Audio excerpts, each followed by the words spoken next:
power greater than the power over money, the power to create and contract the money supply, the power to control the purchasing power of your money. Throughout history, this has proven to be the most sought-after monopolistic power of man.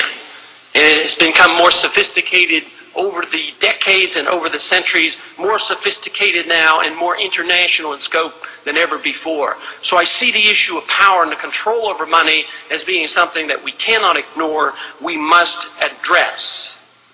I believe closely associated with this is the issue of morality as well. By what moral right do we have to create purchasing power out of thin air?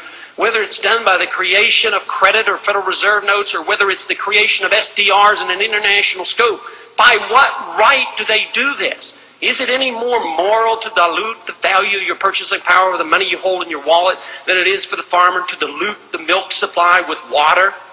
I would say there's an issue of morality here just as strong as the issue of power. I also happen to believe also, because it's a moral issue more than an economic issue, it is for this reason that the people have lost trust in their government, trust in the banks, trust in business, trust in themselves, and that we are a nation of distrust. And it's for this reason I believe that until we restore trust in government, trust in the system, and trust in the money, there will be no resolution of this problem. It is the issue of trust in people and trust in money that must come before you can start talking about nickeling and diming it, trying to get back to a balanced budget, because that certainly hasn't worked. So I think it's important to address the issue of central planning, the issue of power, and third, I think that we must address in general terms the issue of the origin of money.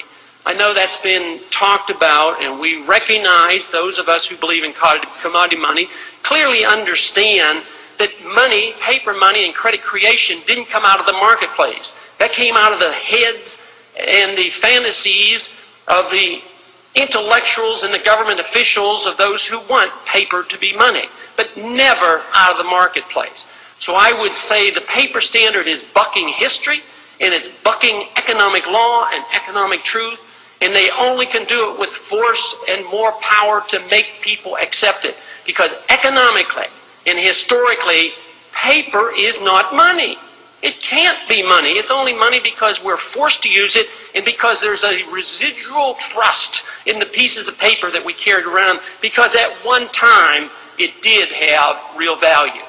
You have to have something that people seek after and they hold as something important and something that they will hold as money. History shows that people have chosen gold first and probably silver second. They'd rather have cigarettes than pieces of paper.